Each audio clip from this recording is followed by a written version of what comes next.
Boa noite, minha gente. Sejam bem-vindos. E vou contar as histórias mais assombrosas, aquela que faz o cabra se arrepiar todinho. A vingança do cão danado. Naquela noite, um engenho Praia Brava, que ficava ali perto do mar, no Cabo de Santo Agostinho, parecia outro mundo. Era dia de primeira butada, coisa rara, dessas que o povo guarda na memória e conta por muitos anos. As moendas tinham começado a girar, o caldo da cana já escorria grosso e doce, e o cheiro do açúcar, quente, se espalhava pelo ar, misturado com a fumaça, suor e alegria. Era um tempo que já era aguardado pelo povo.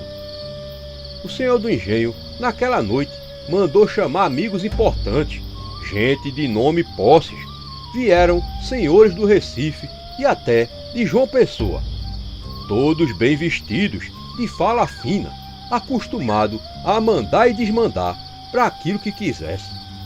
No casarão, luzes acesas, mesa farta, risos altos, música e conversa atravessada até tarde, enquanto o povo trabalhador ficava no terreiro, um pouco distante do terreiro, da festa onde os trabalhadores comemoravam, dançavam, bebiam e celebravam, estavam reunidos os filhos desses homens importantes. Eram 6 meninos, todos entre 14 e 17 anos, criados em cama macia, comida certa e futuro garantido no papel. Moços que nunca haviam carregado um feixe sequer de cana, nem sentido o peso do sol no lombo. Ficavam ali, olhando o povo com desdém, como se aquele chão não fosse o mesmo em que pisavam. Eu não suporto essa gente, disse Mateus, torcendo a boca, incomodado com o som da sanfona e das gargalhadas que vinham do outro lado. Que tal a gente se aventurar na praia? Completou, como quem sugere a travessura.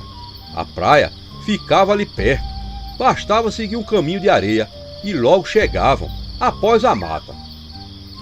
Oxe, a praia é logo ali, falou Igor, filho do senhor de engenho, conhecido por todos por ser uma verdadeira peste.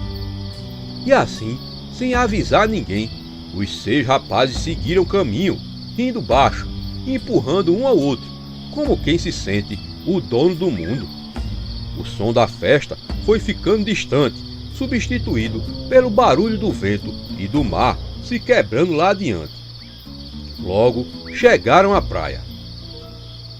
Ali, numa palhoça simples, já perto da areia, morava um pescador solitário. Seu único companheiro era um cachorro vira-lata, de pelo curto e olhar vivo, de pelo negro e curto e olhar vivo, chamado Orelha.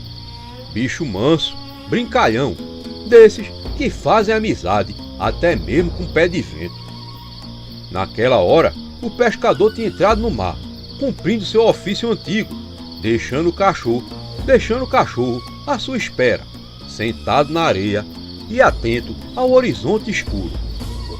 De repente, Orelha avistou os meninos vindo em grupo, como sempre fazia quando via a gente, se levantou animado, abanou o rabo e correu na direção deles, fazendo festa, latindo baixo, pulando, feliz apenas por ver aquele movimento onde antes só havia silêncio. Quando os meninos viram o cachorro se aproximando, pararam no mesmo instante. O animal vinha todo alegre, orelhas caídas, lhe dando o apelido, o motivo que tinha lhe dado aquele apelido de Orelha. Vinha também abanando o rabo com força, tropeçando na própria felicidade. Era assim ele, com todo mundo. Orelha não sabia desconfiar de gente, não conhecia maldade.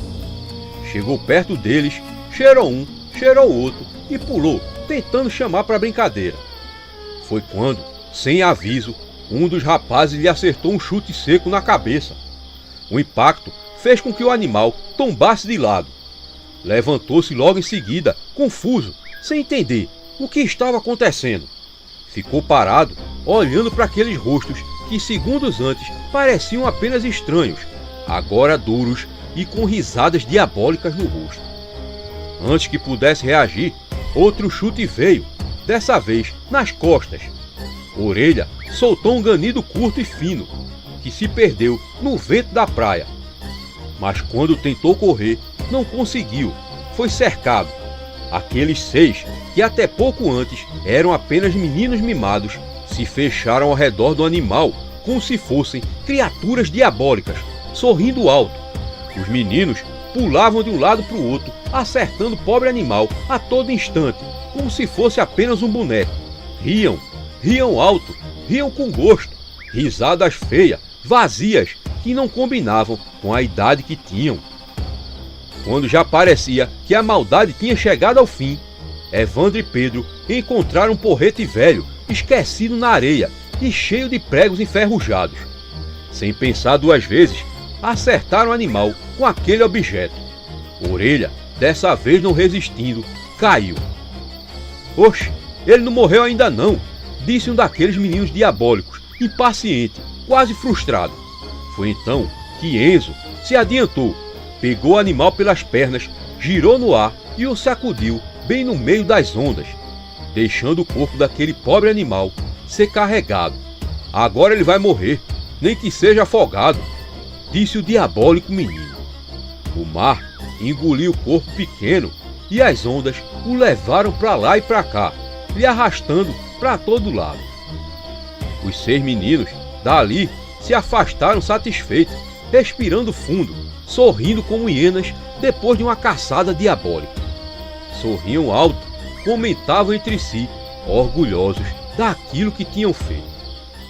Mas o mar tem seus mistérios e a tudo vê. Não recebe calado e não guarda segredo sem cobrar. O corpo do pobre Orelha não afundou, rodopiou lá por baixo do mar e logo foi trazido de volta à areia pelas ondas. Mas quando ele tocou a areia, havia algo diferente naquele corpo. Algo não era mais como antes. Aquele cão não era mais de carne e osso. Ali perto, na mata rala que separava a praia do engenho, os 6 meninos ainda caminhavam eufóricos, excitados pela própria crueldade. Falavam alto, riam, disputavam entre si quem tinha sido mais perverso com Orelha. Foi então que entre as risadas ouviram um som de mato sendo pisado, um estalo seco, depois outro. "Que foi isso?" perguntou Mateus, parando de repente. Todos ficaram imóveis, olhando para trás. O coração dava pulos na caixa dos peitos. A mata balançava levemente, mas não havia nada visível. "Deve ter sido o vento", disse Igor, tentando disfarçar o incômodo. Mas quando iam retornar à caminhada, 2 olhos vermelhos surgiram na escuridão, brilhando feito brasa acesa. Logo depois veio um rosnado grosso, fundo, que parecia sair da própria terra. "Será que é outro cachorro? Será que é outro cachorro?" murmurou Pedro com a voz trêmula. "Se for, a gente vai dar um fim nele também, feito fez com aquele outro", falou Evandro, tentando bancar o valente. Foi então que aquela coisa saltou de dentro da mata, bem diante deles. Era um cão negro enorme, quase do tamanho de um cavalo. O pelo era negro e os olhos de fogo ardiam de ódio antigo. A fera agarrou Enzo pelo braço e diante dos outros lhe abriu o ventre numa única mordida, como se rasgasse pano velho. O pânico então tomou conta de todos. Os meninos correram desesperados, cada um para um lado. O cão danado se apressava e escolhia suas vítimas. Um a um foi pego pelaquela criatura. Somente Igor, por já conhecer aqueles caminhos, chegou até o engenho. O fôlego lhe rasgava no peito e as pernas falhavam, mas ele não parou. Foi quando começou a gritar, pedindo socorro a todos ali. As pessoas perguntaram o que é que tinha acontecido, e foi quando ele contou, sem remorso algum, a crueldade que tinha feito com aquele cachorro, a crueldade que tinha feito com Orelha e o que tinha se seguido depois. No meio do povo surgiu uma preta velha, pequena, curvada pelo tempo, mas com os olhos vivos de quem sabe demais. Ela escutou tudo aquilo em silêncio e então falou com a voz calma e pesada: vocês ofereceram a morte para o mar com essa crueldade, e o mar simplesmente lhes devolveu a morte. Isso aí é o cão danado que saiu das águas pronto para vingar a maldade que vocês fizeram. E foi dito e feito. Na manhã seguinte, encontraram o que sobrou dos meninos, espalhados pela mata e pela areia. Nenhum corpo estava inteiro, tudo despedaçado. Igor havia escapado porque tinha se afastado do trecho da areia.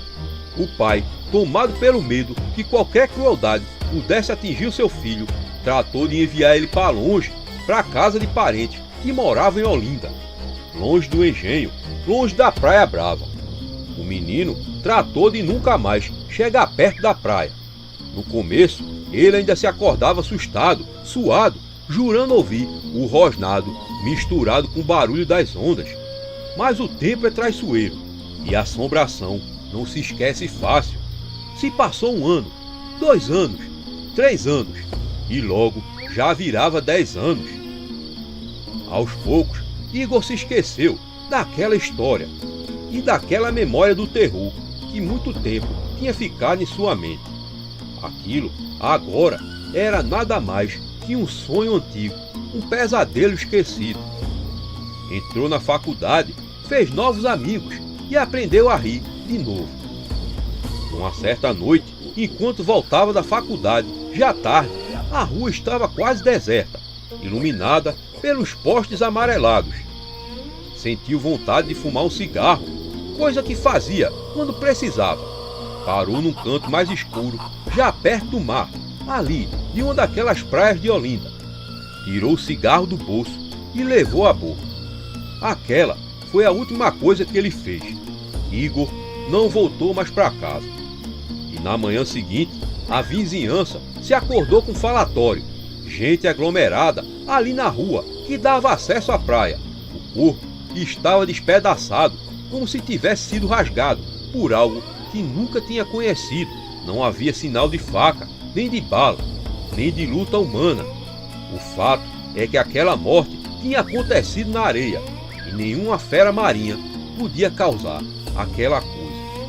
Bem, minha gente, essa é a história. É certo que nem sempre a justiça acontece dessa forma, mas vale a pena ter a certeza de que cedo ou tarde o que aqui se faz, aqui se paga. Uma boa noite.